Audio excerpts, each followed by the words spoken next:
Hello all.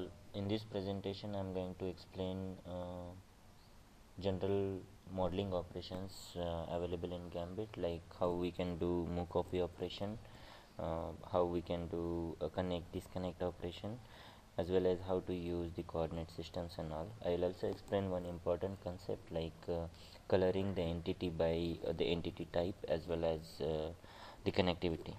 So let's start. So basically the main objective of using Gambit is creating and meshing the fluid region for flow problem and solid region for heat transfer, or maybe for structural analysis, because Gambit is a general pre-processing tool which can be used for structural analysis also, but we will be interested in the fluid and solid region for fluid or heat transfer analysis. And this objective is typically accomplished by constructing and working with the lower order entity objects and volume primitives. This is a typical terminology that we use in Gambit, that the lowest order entity in Gambit is a vertex, that is nothing but a point in a space. Then after that there is a edge, which is nothing but curve that defines at least defined by at least a one vertex, which is nothing but a circular edge, or we can define edge which is passing through more than one vertex. After that there is a face, which is nothing but a surface. It is not necessary that it should be a planar, because there might be a non-planar surfaces for complicated geometry. And the highest order entity is volume, which is nothing but a geometric solid and can be thought of as an airtight set of connected faces. There are two options available in Gambit to color the entity, and these are very useful at the time of cleanup and to know whether the geometry is water typed or not. So one is color by entity, another is color by connectivity. So color by entity is nothing but if the entity is a vertex, that is standalone vertex, that is colored by a white color. If the entity is edge, that is colored by a yellow color. If entity is a face, that is colored by blue color. And if the entity is volume, that is colored by green color. It means every type of entity has been assigned a particular color, and if there is a standalone vertex, for example, there will be a white, the color of the vertex will be white. If there is a standalone edge in the geometry, that will be colored in yellow color and something like that. For example, if we have a look at this particular geometry, for example, if we have a look at this particular geometry, if you see right now everything is blue, so let me delete the vertices, or let me delete the volume. Without lower topology, it means it will keep the faces. Without lower topology, it means it will keep the faces, it will delete the volume, and again I will delete. Basically I want only vertices so that I can explain you how things are colored. So delete face without lower and delete edge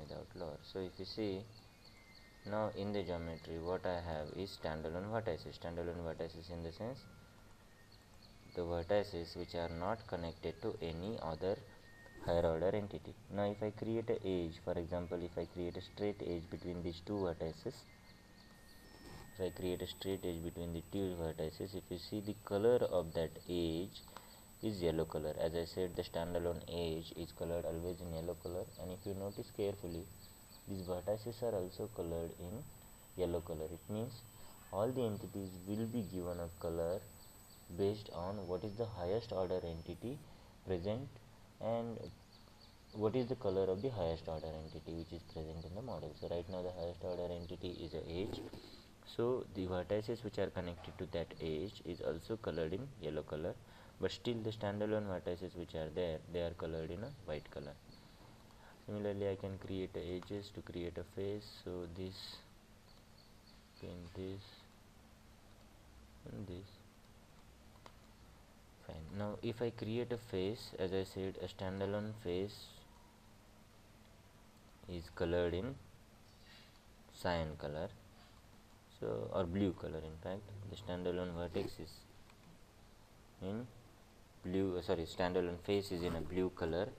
So if you have a look at this particular edge color or the face color, that is in blue, and again all the edges which are connected to the face is colored in blue, as well as the vertices connected are colored in a blue. Still the standalone vertices are in white color, and if I create a standalone edge, you will notice that that is also colored in yellow color. You see, that is standalone edge, that is yellow color. Now if I create a volume, I will reset all the geometry, and if I create a volume,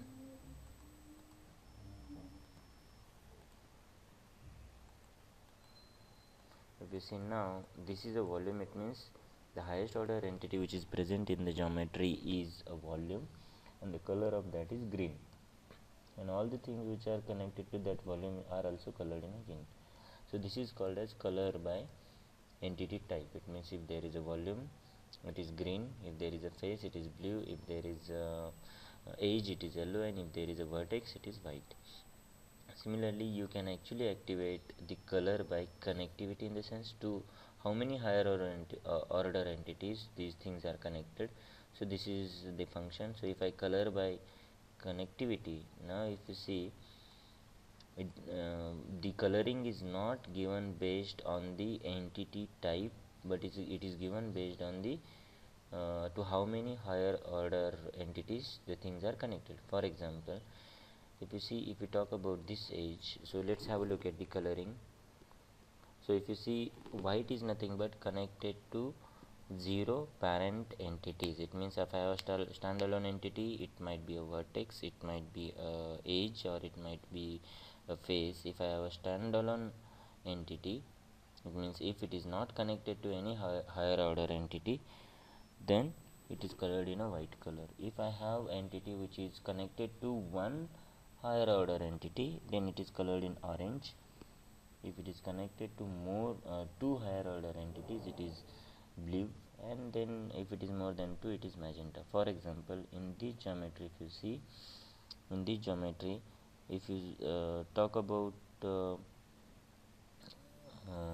for example, if you talk about this edge is shared by these two faces, which is faces are nothing but a higher order entity for edge.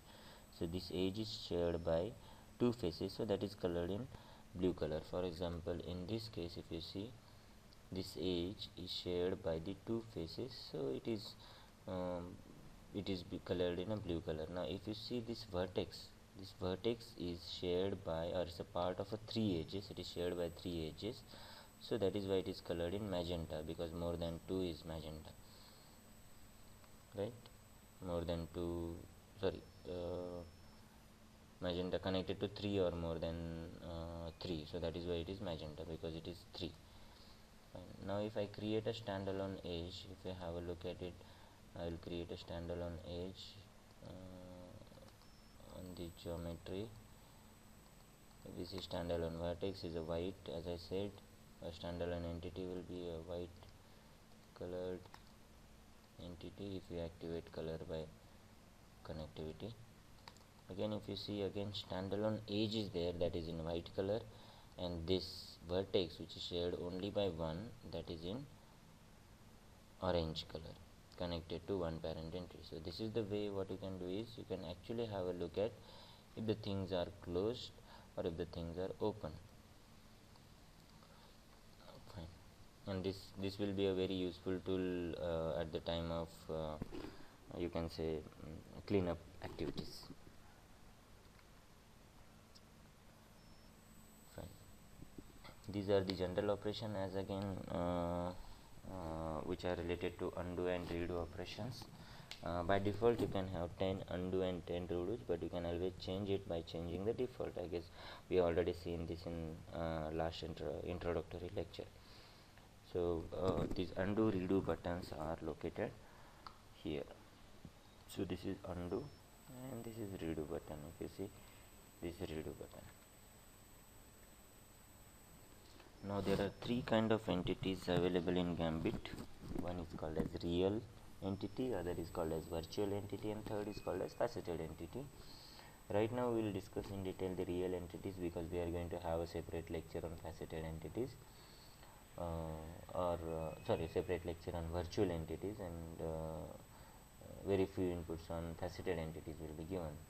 So real entities are nothing but the entities which are defined by the ANSYS geometric kernel. It means the entities which are created in Gambit as well as imported in Gambit, but Gambit should have a mathematical definition of those entities. This means they have a real presence of the entities. Those are called as real entities. If you talk about virtual entities, these entities doesn't have their own presence. What they do is they always rely on the parent entity, which are real entities, for their definition. For example, if you imagine the two tables, and the two tables are real entities, it means their geometry is defined, everything is defined, their structure is defined. But if you talk about the tablecloth on the table, that is actually a virtual entity. It means the tablecloth doesn't have any presence as such. The shape of the tablecloth is defined by the shape of the tables. So the tablecloth is nothing but a virtual entity which relies on the real entities for its definition, and these are very strong tools. In fact, the virtual entity is very strong tool as far as the cleanup facility and creating a watertight geometry is concerned. And definitely we are going to have a separate lecture on the same. Faceted geometry is nothing but it's like a virtual geometry, but the faceted geometry is created from the imported mesh. In the sense, like if you have only a surface mesh information with you, you don't have geometrical information. What you can do is you can import that mesh and create a geometrical information out of it. So once you do that, the faceted geometry will be created. It means every surface mesh element will be treated as one facet or something like that. So these are the general labeling, you can say general labeling systems which are there in Gambit. If user has not provided any label to any entity, label is nothing like a name to the entity. If you have not provided any label to the entity, then what Gambit does is Gambit assigns its own. Gambit has some rules by which it will assign the label to the entity, and every entity is recognized by its own label. So it means if I create some geometry, for example, let's say I will create a cube of 10 by 10 by 10. If I create a cube and I have not given any label here, I have not given any label here. If you see, as I have not given any label, what it does is it creates its own label. It has its own labeling, you can see rules. So if you see what the label which is given is nothing but volume dot 1. Why volume? Because it's a real. Why volume? Because the entity which we have created is volume, and dot 1 is nothing but some number which is given by Gambit to it. So let's have a look at which are the rules. So the first rule, like what is the naming method which it has, is like it will have an entity type. What type of entity? It means, is it a vertex, is it a curve, or is it a face or volume, or what type of vertex it is it a real vertex or virtual vertex or virtual face, or faceted face, or CAD entity. So it will have the entity type. Then after that there will be a decimal point and the integer number. For example, if I talk about volume dot 1, it's a real entity because it's a volume, the label is volume, and dot 1 is nothing but dot is a common decimal point and 1 is nothing but the number given. Virtually will be v underscore volume dot 1. So v underscore is actually used for this virtual entities. Faceted is nothing but f underscore. So faceted is actually used for like f underscore is used for faceted entities, and c underscore is used for CAD entities. So this is the convention for automatically named entities. If the item is vertex, it means if you are creating a vertex, if you are not given a name to vertex, and if you are creating a real vertex, then the entity type is nothing but vertex. If you are creating virtual vertex, the entity type will be v underscore vertex. If it is faceted vertex, it will be f underscore, and if it is guide. Similarly for edge, face, and volume, and group, and coordinate system also, by default there will be a coordinate system, and it is always real coordinate system. One more thing is like how this number will be decided. After the decimal point there will be a number. So what Gambit does is it has some routines, or it has some functions which can find out what is the maximum numerical number assigned till now. In the sense, let's say I have created 3 volumes, so the maximum numeric number assigned to the volumes will be 3. So it has a routine which will go and ask what is the maximum number assigned to the entity. And whenever I am going to create a new entity, what it will do is it will just do a n plus 1. For example, if I have the maximum number 3, it means let's say I have created 3 volumes initially, and then now if I am creating a new volume, what it will do is the number, if the volume is imagine the volume is real, so the number will be volume dot 4 because the 3 number is already assigned. So these are some of the cases. Like if you see case 1, in case 1 the parent present entities are vertex 1 and vertex 2.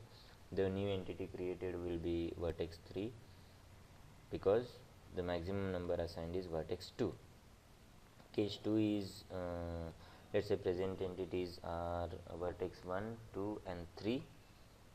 If I have deleted the third vertex, it means the maximum number assigned, if I delete the third vertex, is vertex 2. So the new entity created will be vertex 3. In case 3 again, vertex 1, 2, 3 were present, but I have deleted vertex 2. It means the maximum number assigned is 3. The new vertex created will be vertex dot 4. So these are some of the rules by which the Gambit will give labels to different entities. In Gambit there are 3 types of coordinate systems available. One is Cartesian, other is cylindrical, and third is spherical. Sometimes most of the time we'll be using Cartesian coordinate system because we'll be giving xyz values. Sometimes it might be useful to use cylindrical coordinate system if your geometries are like a cylindrical geometries where you are aware of r, theta and z, or sometimes it is also useful to use spherical geometries, spherical coordinate system if you are aware of, or if your geometries are spherical in nature. So this is a kind of mapping that it has. Like if the coordinate system is cylindrical and the angle theta is equal to 0 and z is equal to 0 will be nothing but x-axis in Cartesian coordinate. On the direction will be positive x. If theta is 90 and z is equal to 0, that is actually a y-axis and the direction is positive y, something like that. So the mapping is there between the cylindrical coordinate, Cartesian coordinate and spherical. It means in whatever the coordinate system you give the values of coordinates, it will always map it to Cartesian and then it will create the coordinate. For example, let's say I am creating here a coordinate by a vertex by giving coordinate, and now if you see my coordinate system is Cartesian. So let's say I have given a value of 0, 0, 0, something like that. If I have selected Cartesian coordinate, it will ask you x, y, z. So if I given a value of 0, 0, 0, what it does is it creates a coordinate by using that value.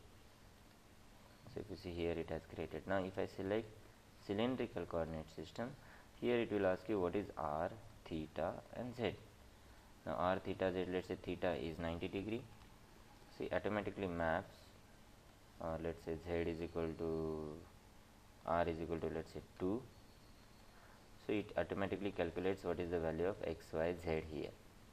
It means you have given r, theta, z and it is calculating x, y, z. When I say apply, it will create a coordinate by using r, theta, z. So if you see, this is it is created at radius 2 and theta is equal to 90 degree. That is what it has done. Similarly, if I say theta is equal to 180 degree, it has calculated as, so if you see, it will create a coordinate at 180 degree. So similarly, you can give it into spherical coordinates, whatever the data which is available to you. So you can use 3 coordinate systems available. this is where the coordinate system has to be selected. Like always, whenever you are going to create any entity, it always has a reference. In the sense, right now if I have selected, let's say I have created a vertex at 0 0 0, but 0 0 0 with respect to what? So that is nothing but a reference coordinate system. So right now the reference coordinate system is c underscore system dot 1, whose location is at the origin, which is nothing but 0 0 0. So if I give some values here, these values are relative to this coordinate system. So whenever I create a new coordinate system and if I activate that coordinate system, whatever the values which I give here, which are nothing but local, those values are nothing but local to the coordinate system. Whenever you give these local values, it will always calculate the global values. It will always convert, it will always have information about where the new coordinate system is created. So that is nothing but a reference coordinate system, and sometimes it will also ask you the direction and all. So how to create a new coordinate system is nothing but this. If you go into operation toolpad, last button is nothing but tools, and the first button in tool is nothing but create new coordinate system. There are different ways of creating new coordinate systems. So if you go to tools, the first button is nothing but a create new coordinate system. Now you have to specify which type of coordinate system that you want to create. One is it a Cartesian, cylindrical or spherical, and what is the method of you creating a new coordinate system, what is the reference coordinate system. So let's say I said offset or angle, I have offset or angle. The reference coordinate system for first coordinate system, the reference coordinate system will be always the global one, which is c underscore system dot 1. And let's say I want to create a new coordinate system at offset let's say 10, and y should be 0 and 0. Apply. If you see, I have created one more coordinate system which is something like this, or maybe if I wanted this face, it should be 5, so I will just say undo and I will say 5 0 0. Apply. So if you see the new coordinate system which I got, that coordinate system, if you see, that is ly, lx and lz, so that is why it is local. If you talk about this, it's the gy, gx and gz. And if you notice one thing, right now this is colored in a white color and this is colored in, I guess, something like a green color. So the coordinate systems which are in green color or something, they are active. It means whenever I am going to give the coordinate here, if you see right now the coordinate system, reference coordinate system is system 2, which is the label which is given to this coordinate system. And now if I say 0 0 0 in Cartesian coordinate, now if I say 0 0 0 in Cartesian coordinate, it always calculates the global coordinates. So if I say apply, this is actually the point which is created. For example, if I say 2, it always calculates the relative or global coordinates using these local coordinates. Apply. And again if I say for example z should be 2, so that I can create a circle in this. So if you see, this is the way 3 points are created. Now I can always go and create a circle on this face. I have a center point and 2 points on the edge, so I will say center point, and these are the 2 points. So I got a circle. Now I can always extrude this circle in this. So this is the way you can create the coordinate system. So this is nothing but create coordinate system. There are 3 methods. One is, if you know the offset, you can select with reference to what you are giving offset. So right now, as I have 2 coordinate systems, I can use any of them. I can use coordinate system 1 or I can use coordinate system 2 as a reference, and then I can say okay, I want offset which is 5 0 0 or anything which you are aware of, the way you want to. So if you see, the new coordinate system is created, which is active by default now, and now I can go and create the geometry related to this. This kind of thing is very useful for very complicated geometries, because referring a single coordinate system will be a bit difficult. We have to always keep a track of where the reference coordinate system is. But what we can do is, like, we can create a local coordinate system, and then we can use that local coordinate system for some local geometries. The second method of creating coordinate system is angle. So what you can do is, you can, let's say I want to create a coordinate system with relative to which is rotated by some angle, let's say 30 degree. If I say apply, if you see the new coordinate system which is created, which is rotated by a 30-degree angle with respect to this, with respect to the original coordinate system which was there, coordinate system 3. So this is the second method. The third method is vertex. So what you have to do is, if you remember, we have to give three vertices, 3 points to fix a plane. So it will ask you 3 points: origin, x-axis and xy plane, and then it will fit that plane. That will be nothing but xy plane, and the axis normal to xy plane will be our y z axis. So for example, if I want to have a coordinate system which is something like this, I will say origin of the coordinate system is this, the xy axis, x axis vertex is this, and the xy plane vertex is this. If you see, so that is why it has created x axis, because this was the x vertex. It has created y axis because this was the xy vertex, and this is the z axis. Once I fit the plane, it will create the z axis which is perpendicular to this. So this is nothing but creating a coordinate system, and once the coordinate system is there, you can always activate any coordinate system you want based on your as per your convenience. Like, as I have 5 coordinate systems created, I can always go and activate any coordinate system which I want, and I can take the reference of that coordinate system. So it's always better to give some label to that.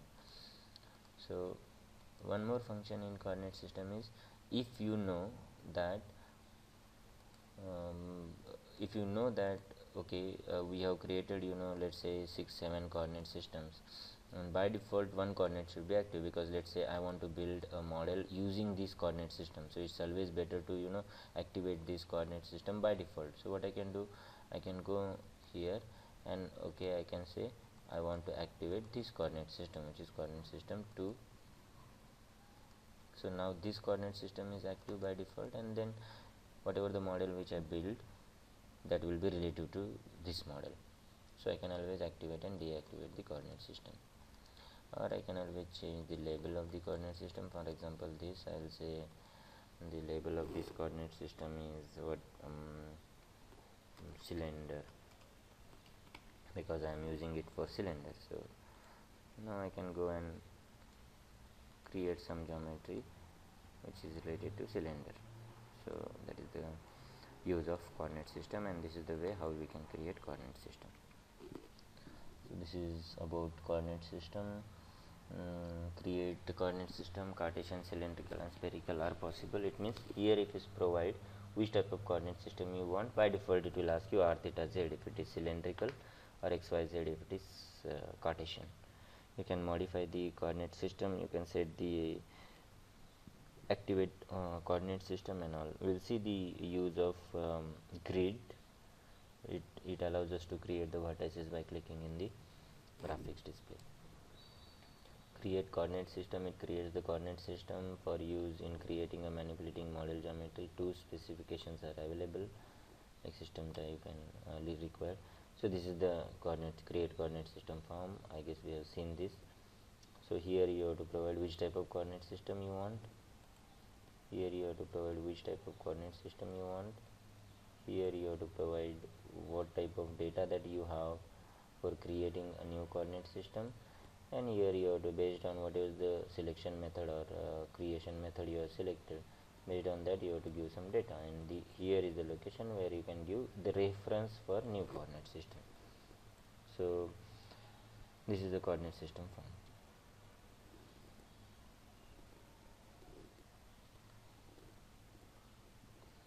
So as I said, there are different methods of creating coordinate system. One is vertices, it will ask you 3 points, and one and the other is offset and angle. So whenever you say offset and angle, you can either provide angle or you can provide offset, and the new coordinate system will be created relative to this original coordinate system. And this is nothing but a vertices. As I said, origin vertex you have to provide, the x-axis vertex you have to provide, so which will fix the x direction, and then you have to provide any xy plane vertex, it will fit a plane, and this axis will be actually a y-axis and the perpendicular axis will be z-axis.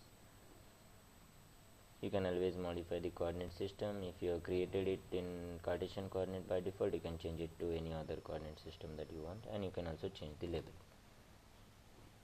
You can also activate deactivate the coordinate system. The display grid is very useful if you want to create a geometry quickly and if you want to use some reference. For example, if I go here and just say reset and front view, a view perpendicular, so I will say negative x view, or I will say positive, yeah, this view. So this is nothing but a display grid. This is nothing to do with the grid that we use in CFD. This is just a graph paper which is given on the graphics window, so that you can click at particular location and create a vertices. So this is like it will ask you different inputs. For example, the first one is in which plane that you want to have that graph paper. So let's say currently it's xy plane. Along the axis x, what is the minimum value, what is the maximum value of the scale, and what is the increment. Like similar as that you see on a graph paper, the length is 1 centimeter or something, and in between there will be 1 millimeter scale. So something like that you can create. I'll say update y, same thing is there. I'll say update, and I'll just say apply. If you see this, it has given me a graph paper, and the distance between these two lines is actually 1. The minimum x is -10 and maximum x is 10. The minimum y is -10 again and maximum y is 10, and this paper is in xy plane. If you see, this is in xy plane because we have activated xy plane, and this is at z is equal to 0, so you can always provide the offset if you want. Once I get this graph paper, then what I can do is I can actually create, because I know this is 0 0 0, this is 1 0, this is 2 0, 3 0, 4 0 or something, and z is equal to 0 on all the plane. So I can create the vertices very quickly.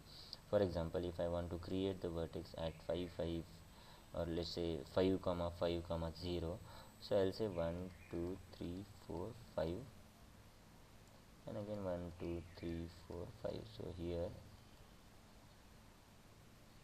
I will create a vertex. So how to create vertex? Wherever you want to create a vertex, you just press Control key and right click. So you just press Control key, keep on pressing it, and right click, so it will create a vertex.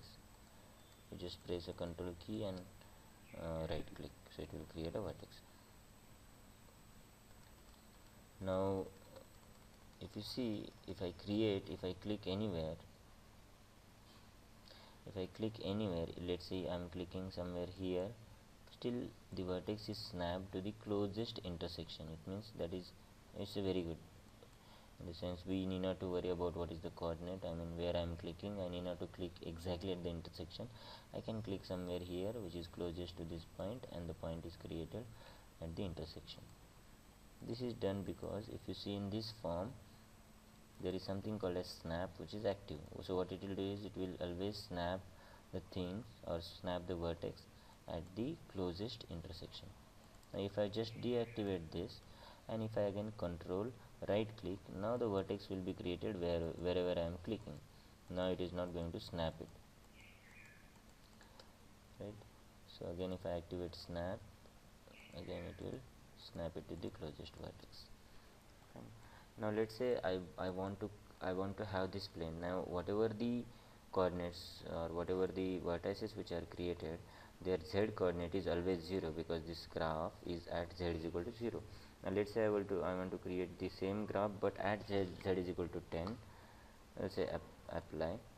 Now if you see, that graph is created at z is equal to 10. If you see, this distance is 10. Again if I go in front view, and again if I click it, and if I create some vertices, for every vertex z will be equal to 10. So if you see now, for every vertex the z is equal to 10. So you can actually provide an offset, and you can create a vertex in that plane. And Similarly, what you can do is you can also refine the spacing in between. Let's say I want a increment which is 0.5 in y direction. If I say apply, update list, and if I say apply, if you see y direction is, in y direction the distance between two line is 0.5. I can always say 0.1, and in 0.1 update list, apply. If you see in y direction the distance is 0.1. Similarly, that is nothing but the use of this increment, update list, apply. And now what you can do is, let's say between, that you don't have any point between y is equal to, let's say 5 to 7. It means you have below 5 or 5, or above 5 and above 7 and or 7. So I don't want this point. So what I can do is I can delete it, and I will just say apply. If you see 5 to 6 line is the sixth line, the line whose y coordinate is 6, that is deleted. So if you see, because I have removed it from the list. Similarly, I can say okay, I want to remove, for example, -5, apply. If you see, okay, sorry, -5, delete and apply. If you see -5 also removed. So you can also control it in a better way. So the procedure of doing this is, again I'll say visibility off,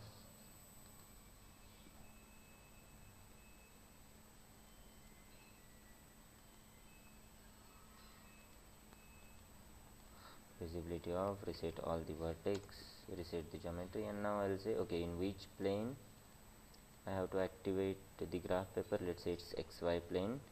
Give the minimum value of x, give the maximum value of x, give the increment that you are interested in, say update list. Again go to y, give the minimum value of y, maximum value of y, then increment, say update list, and then give the value of z offset. If it is 0, don't give any value, it is not needed, and just say apply. The graph paper will be active. Then say control right click, it will create a vertex. Control right click, it will create a vertex. If snap is active, it will snap it to the closest intersection. If it is deactivated, it will not snap, apply, it will not snap the vertex to the closest intersection. It will create the vertex wherever you are clicking. If I want to create, or if I want to disable this graph paper, just say visibility off and apply. The graph paper will be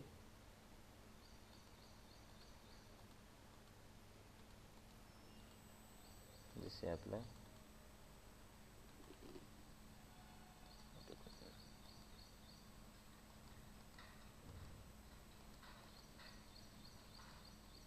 Say visibility on, apply, visibility off, apply. So whenever you say visibility off, the graph paper will be removed from the display. So visibility off. Now if you want to create a graph paper in YZ plane, then say YZ plane. Again the procedure is same: minimum y, maximum y increment, minimum z, maximum z increment, x offset, and just say visibility on, apply. So I got the graph paper in this particular plane. If you are done with the vertices, say visibility off, apply. The graph paper will be removed. So this is the use of grid, so that you can create a vertices very fast by clicking in the graphics display. There is something called as ruler, which I don't know, I generally don't use it, but this is nothing but it's like a ruler which is there, which will help you out at what location you have created the point. So I will say x ruler should be on, the minimum is -5, maximum is 5, and the increment is 2. I will say apply.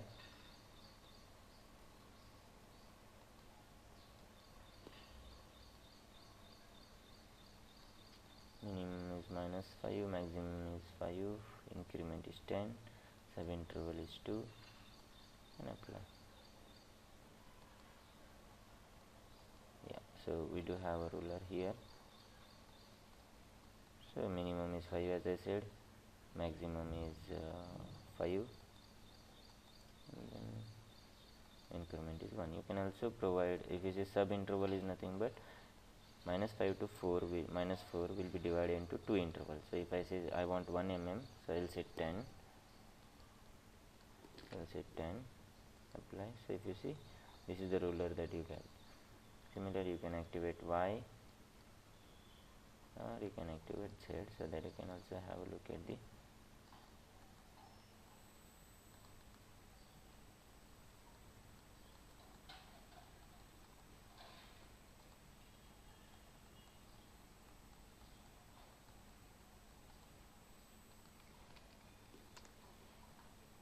so you can have a look at the ruler. So this is nothing but the ruler, which will help you out to find out what is the dimension of the geometry and all. So this is ruler. If you want to make it off, say off, X will be gone, similarly Y will be gone and Z will be gone. So you can use ruler also. This is nothing but a summary of coordinate system. It means if I have created some coordinate system, it will tell me the summary of coordinate system. So summary is generally specified here. So origin is 10, 0, 0, x-axis is this, direction of x-axis, direction of y-axis and direction of z-axis. And you can delete the coordinate system if you have created, or if you are done with modeling and all, you can delete the coordinate system. So this is all about the coordinate system tools which are there. So display grid is there, so you have to do visibility, invisibility. This is nothing but in which coordinate you want to view it. So plane, xy plane, xz plane, xz plane, yz plane, and what is the lines that you are looking for. This line points is nothing but the grid, display grid lines, or the intersection will be displayed by the point. So here also you can activate that. There is a effect of snap option, use of mouse to create the vertices, control right click at the desired vertex location. If the snap is on, then what you can do is, if snap is on, it will be snapped to the closest intersection. If snap is off, it will create the vertex at the point where you are clicking. This is nothing but a ruler, and the use of it is to know the dimension and all. If the range is not provided, the default range will be used. Yes, if you have not provided any range here, if the range is off, then what it does is, whatever the bounding box, it will create a ruler for. The bounding box is nothing but, imagine that you are keeping a geometry, complete geometry in a box. What will be the size of the box is nothing but the bounding box. So it will create a ruler for whole bounding box if the range is not given. Fine, this is all about the coordinate systems and all. Now we'll have a look at the move copy operations.